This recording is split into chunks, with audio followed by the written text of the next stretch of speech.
Hi everyone, আমি তোমাদের প্রিয় মেকআপ আর্টিস্ট অন্তরা মিত্র। আমি আবারও চলে এলাম আরেকটি নতুন আর সুন্দর একটি ব্লগ নিয়ে।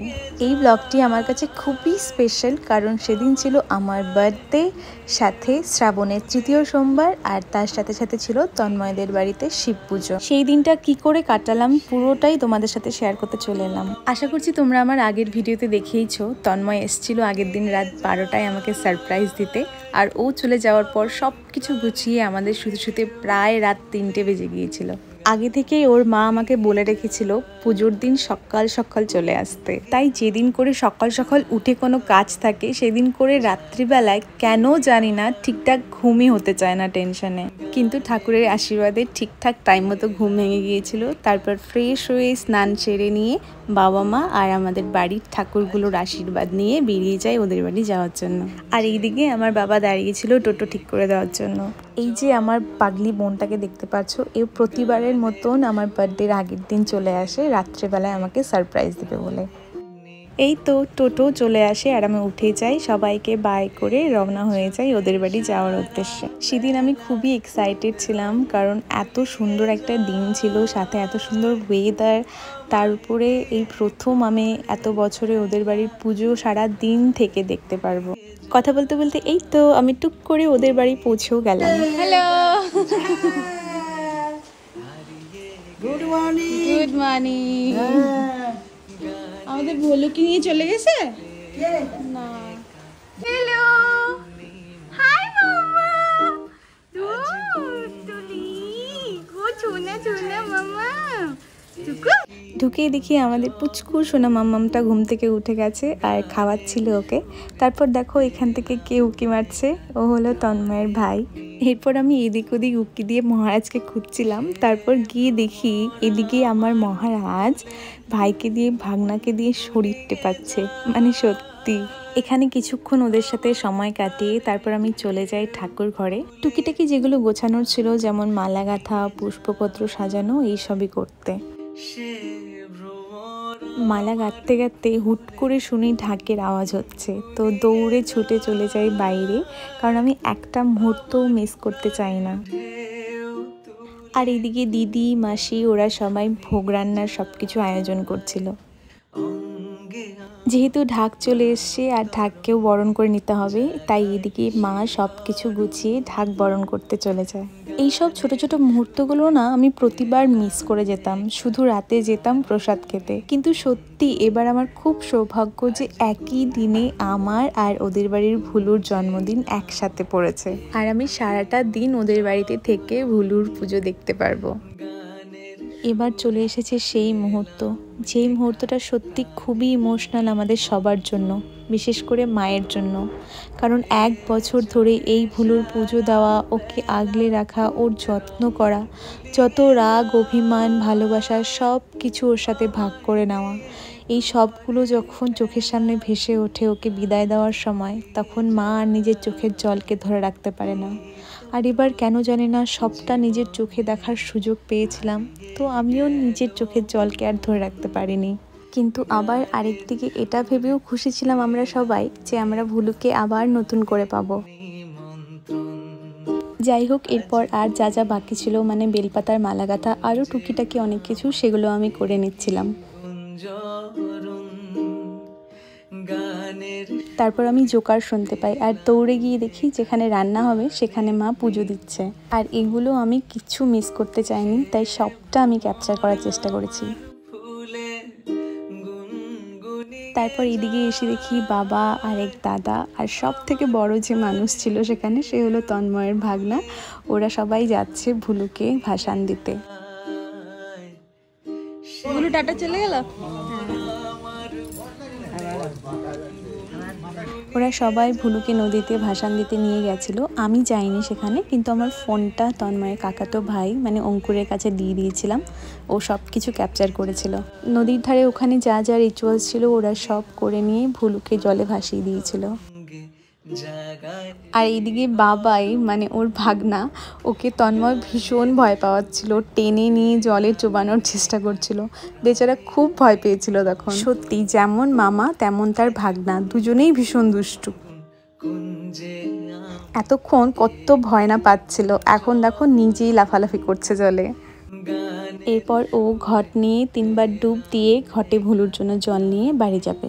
আর বাবা এটাই বলছিল, যাওয়ার সময় কোনো কথা বলবি না, চুপ করে যাবি। এই তো ও জল নিয়ে হেঁটে হেঁটে টুপ করে বাড়ি চলেও এলো। এরপর আমি যা যা বানিয়েছিলাম গুছিয়েছিলাম সবটা আরেকবার করে দেখে গুনে গুনে রাখছিলাম, যেহেতু 28টা করে বেলপাতা লাগবে সেটাই গুনে নিচ্ছিলাম। কাজ করতে করতে হুট করে দেখি বাবাই চলে আসে, আর সাথে সাথে দিদিও চলে আসে নাচতে নাচতে। এই দিদি হলো তন্ময়ের বড় মাস্তুতো দিদি।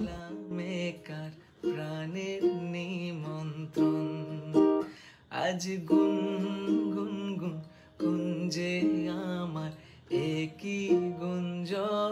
ঠাকুর ঘরের ভেতর সবটা মোটামুটি কমপ্লিট করে বাইরে এসে দেখি এখানে দিদি ভোগ রান্না করছে, পায়েস, লুচি, লাবড়া, খিচুড়ি।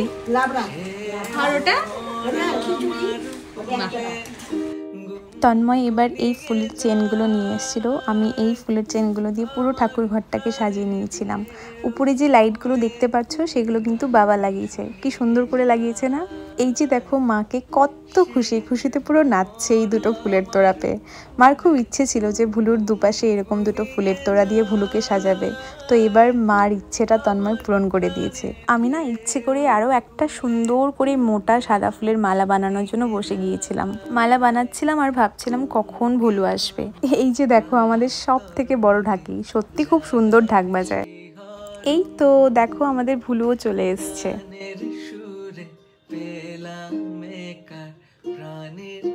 ভুলুর জন্য যত রূপোর জিনিস বানানো ছিল সবটা নতুন করে মা আবার পরিষ্কার করে নিয়ে এসেছিল। তারপর এই ভুলুকে সাজিয়ে মা ভুলুকে বরণ করে নিয়েছিল।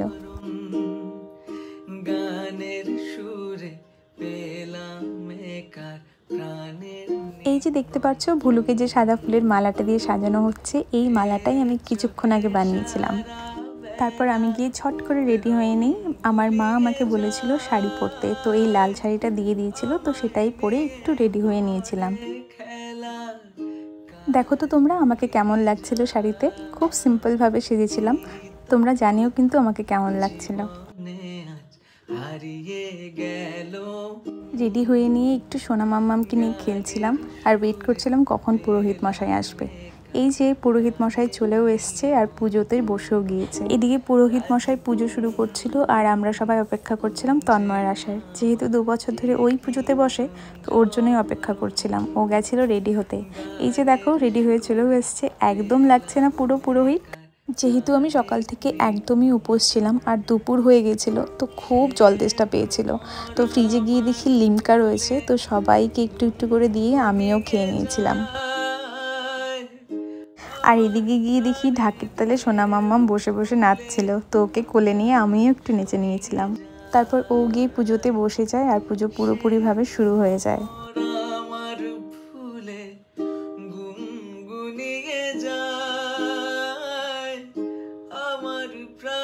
এইদিকে আমরা সবাই যারা যারা উপোস ছিলাম সবাই বসে পুজো দেখছিলাম। যেহেতু জল ঢালা এখনো বাকি, আর কিছুটা পুজো না হওয়া অবধি জল ঢালা যাবে না, তো আমরা সুন্দর করে সম্পূর্ণ পুজোর নিয়ম সব কিছু দেখছিলাম।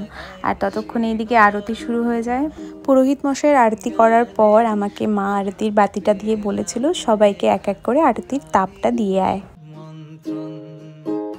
আজ গুন গুন গুন কুঞ্জে আমার একই গুঞ্জরণ, গানের সুরে পেলাম একার প্রাণ। এরপর পুজোর পরবর্তী ধাপ শুরু হয়ে যায় আর আমরা সবাই পুজো দেখছিলাম সুন্দর করে। পুরোহিত মশাই এত সুন্দর করে নিয়ম নিষ্ঠার সাথে পুজোটা করছিল, দেখে সত্যি খুবই শান্তি ফিল হচ্ছিল। আরও কিছুক্ষণ পুজো হয়ে যাওয়ার পর পুরোহিত মশাই আমাদের বলেছিল এবার সবাই এক এক করে জল ঢালতে পারবে। তো সবার প্রথমে ঢেলে নিয়েছিল মা, তারপর তন্ময়, তারপর আমি ঢেলেছিলাম, তারপর এক এক করে যারা যারা সবাই ছিল ওখানে সবাই ঢেলে নিয়েছিল। জল ঢালার পর তারপর শুরু হয়ে যায় অঞ্জলি, তো সবাই মিলে আমরা অঞ্জলি দিয়ে নিয়েছিলাম।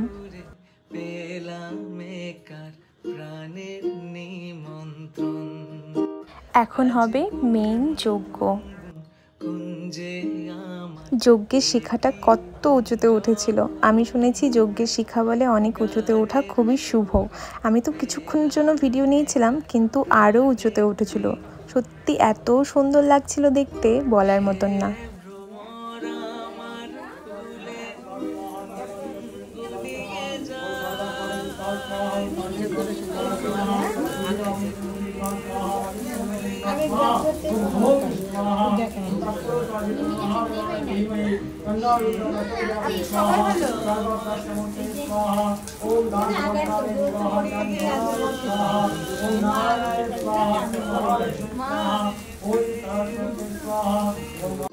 গান শুনিয়ে যা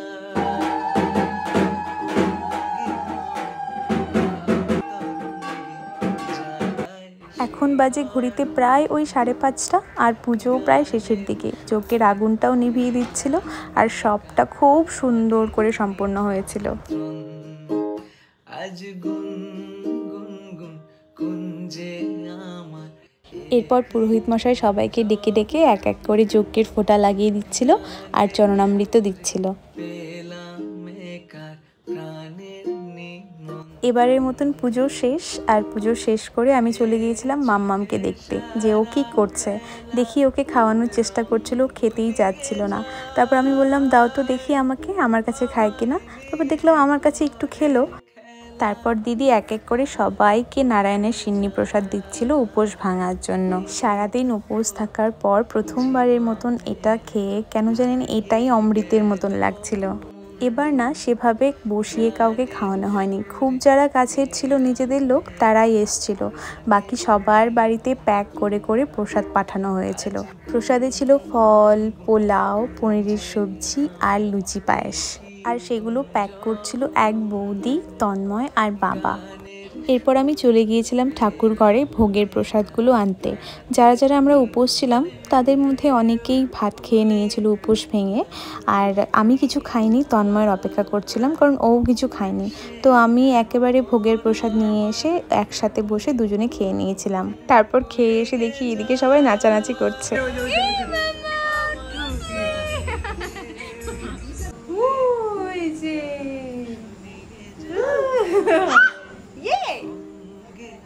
কি বাবা आपका इंतजार করতো ফ্লাইট দেরি করে আসলাম কি করব।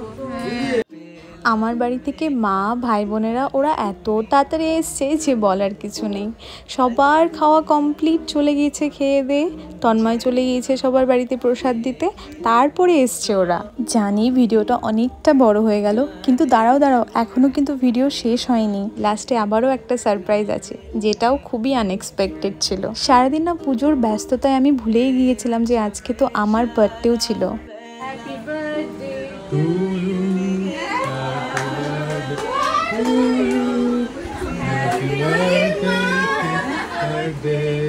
Happy birthday to you.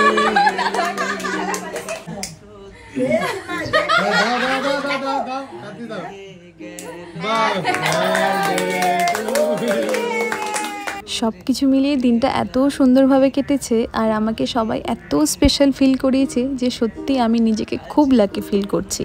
Thank you so much সবাইকে, আর স্পেশালি থ্যাঙ্কস টু মামদি আর আমার মহারাজকে আবারও এত সুন্দর একটা সারপ্রাইজ দেওয়ার জন্য। আচ্ছা চলো ভিডিওটা আমি এখানেই শেষ করছি। এরপর দেখা হচ্ছে অন্য কোনো ভিডিওতে। ততক্ষণের জন্য tata, bye, and thank you so much for watching.